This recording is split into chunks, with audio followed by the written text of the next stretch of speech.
What's up, legends? We're back with an update on the phone mining cooler. That is the new official name, phone mining cooler. And we have version 2, final version. I might have one other version coming up, but that's going to be more of like name branding and putting my logo on the back. I may or may not make a video on that. I don't know if it matters. If it's cool, I'll probably make a video. But anyways, couple things. We added a little hood.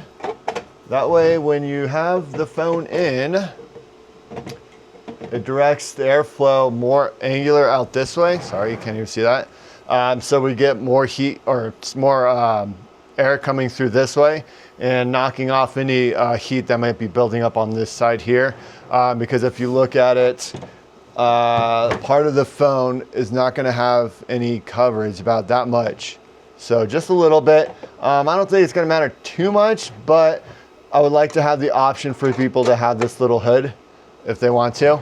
And I had to make it big enough because for different size phones. So that's why it's not angled perfectly to where air is coming just directly this way. It's out just a little bit. If you can see, the angle is just slightly off, but it's definitely going to help.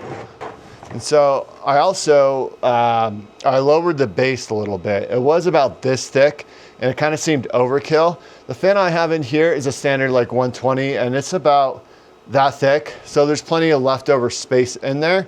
But the other fan I had, this is probably one of the thicker fans that you can buy. This will fit just barely in here and it won't peek out of the hole. So you won't see the fan through these holes. So it'll be just enough clearance. So I built it on this. This fan's definitely overkill. Probably nobody's gonna be using this type of fan. This is like, I don't know, 15,000, 20,000 RPM, something crazy.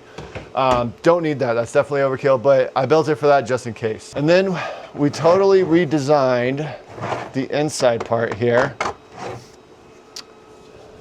So as you can see, I've got these notches here, right? The other one, I don't have any other ones, but on my other video, these were just straight across. And I had some wedges on the inside here. And what I was trying to do was get the phone to sit perfectly center inside these channels here.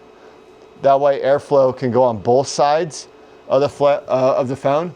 But then I was thinking, well, if people want to have it this way, I need to have something so it keeps it here in the middle. So that's what I had, these little wedges here and channels here. So and then I also, you probably can't see it, I got rid of those wedges and instead in each bottom part of these grooves comes into a V, and then you've got the holes going all the way down and everything's going into a V. So the phone can only sit in the middle, can only sit in the middle of the channel here, and then it's balanced by this. So there's no way for it to really go against the side of the case here and build up heat. So you're gonna have airflow both directions. And then a more notable part is this end of this phone here. Not only does it fit here in the middle, right? The butt end of it also fits into the center here. So when you put the phone in, right, it's gonna be exactly center no matter what. So if you can see that, center, center. And so this butt end of the phone here is sitting in that curved little wedge channel there. So it's sitting in the middle no matter what. It's gonna stay in the middle. And so that way you've got airflow on both sides of the phone. And then I think that's probably a good enough airflow to cool it this way. Most of the heat's down around in this area of the phone and lower. But like I said, that's why I made this hood to attach and then help redirect that airflow. God, sorry, I'm horrible at this. To help redirect that airflow more towards this way. So you're wicking off any heat that's, you know, around here. But like I said, it's gonna be minimal in that area.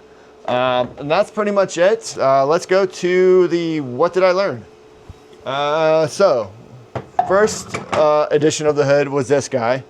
And I was, for some reason I thought, yeah, that would be fine.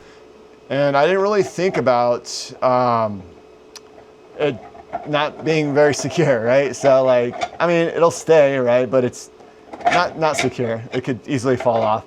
And so that was the first design. I just recessed this into this and then just made a cut so it fits perfectly. But like I said, it's not the most stable. Then I came up with this design, and I just put a strap all the way around here, and I made this come down a few millimeters. But that even kind of sucks too. So I'm gonna have one more revision to this, but it's not that big a deal. I'm just going to extend this down maybe 3 to 5 millimeters, because this is, you know, that's weak. That's gonna break eventually. So I'm gonna extend that down probably 5 millimeters, rather be safe than sorry. Oh, I also went from blue to white to kind of break up the colors because it kind of looked weird blue on blue. But yeah, going back to that, like I said, I did make this come down like 3 millimeters, but that's not enough. So I'm just gonna go full on 5, and then it'll just snugly stay on there. This piece will be much stronger. And it is 2 millimeters thick.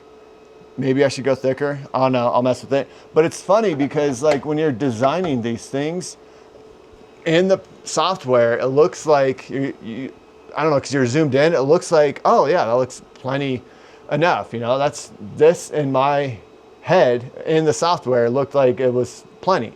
But then you print it out and you're like, man, that's really thin and it's really weak. So yeah, so that's the thing that I learned is just kind of remember in the software, I guess things are much smaller than they appear. I don't know if that's a good way to put it, but that's exactly what happened here. So we're done. Final version here. This is going to be available. It's available right now on my eBay site. I also have a web page coming. I know I keep saying in all my videos, but stay on the lookout for that. Web page should be launched soon. And then I also have an Etsy shop. The Etsy shop is not going to be this type of stuff. That's going to be more practical, everyday type items like the 3D printed coffee cup sleeves that I got a video on. So go check that out if that's interesting. But it's going to be more stuff like that for the Etsy shop. And then I'm going to leave eBay for this crypto related motherboard, electronic type stuff. And then eventually, once I get my webpage up, I'm gonna have everything on my webpage, all my Etsy stuff, all my eBay stuff, but it's gonna be cheaper because I won't have to pay fees through eBay and Etsy. Etsy's not too bad in fees, eBay just wrecks you in fees. So we're eventually transferring over to that. But yeah, that's it for this videos. We'll see you on the next one.